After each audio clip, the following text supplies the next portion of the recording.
Rafa Campos. Yes. Yeah, he's on my notes. Great Okay. call.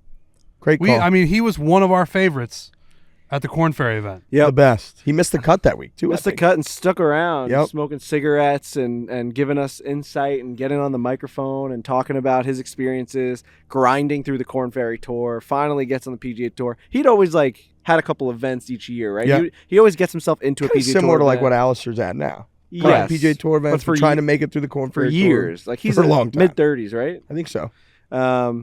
And we really became a big fan of him. You almost think that you're not going to take him seriously. This guy, when you meet him, he's so nice and so relaxed that you're like, this guy doesn't care about golf. And then you watch him win his first PGA Tour Burst event, into tears. and he That clip couldn't even control himself. It was so cool. That clip was awesome. I didn't realize either. Campos was coming in off 13 missed cuts and 14 starts. I kept seeing that Yeah. that tweet going around, and it just shows how impossible and how you don't really have a beat on this game. No. You're like, I'm nowhere close, and then bang, you get your first win. Alistair Doherty is here at the Barstool Classic Championship talking to a bunch of fans, talking to all the players that are playing in it, hitting some celeb shots. And someone came up to him yesterday right in front of me, and they're like, close one this year. And Alistair was like, as close as you can get. That was his line.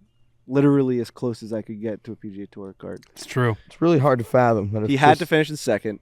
Yep. He did, but too many guys were tied with him. There was legitimately a moment where there was a guy that had a 15-footer and a guy that had an 8-footer on the last hole of the entire year, and if just one of them missed, he's on the in, PGA Tour. and both of them made it.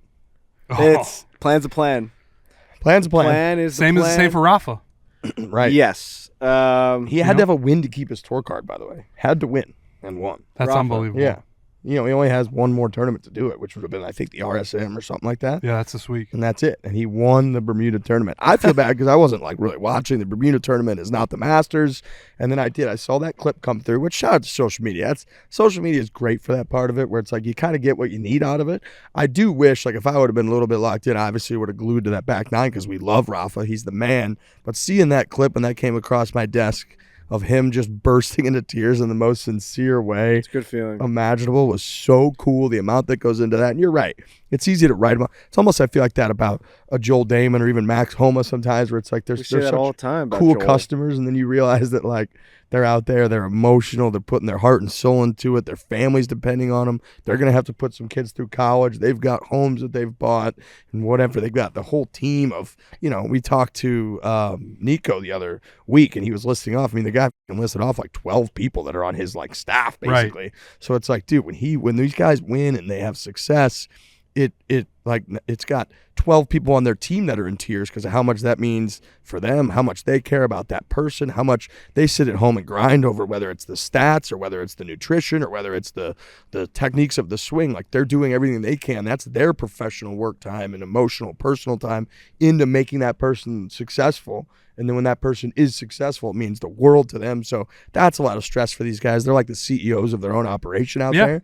And when they're able to, it's if the whole stock price and the whole value of the company depends on if you could go out there and hit a golf shot under pressure, which is insane. Crazy. It's so hard to hit a golf shot under pressure. And to be able to do it is awesome. So I'm glad you brought that up because that guy's the best. Yeah, no, I wanted to mention that because we love that guy. And shout out to Wesley Bryan, who shot a course record at the Bermuda Championship. 61? 61. That was one of our closest twos, wasn't it? Well, it's the closest round or the lowest round of the week was going to be. Oh, wow. Yeah. I don't think I went that low. We'll I don't get think I did we'll either. get to it. Closest to the I pin. don't think I did either. That's not easy, especially with that wind and how hard that golf course is. I saw a couple other quotes from that tournament. One of the guys was saying that it's not golf on the back nine. He said, I don't know what sport that was, but it wasn't golf. He said 15, 16, 17, 18, impossible to play.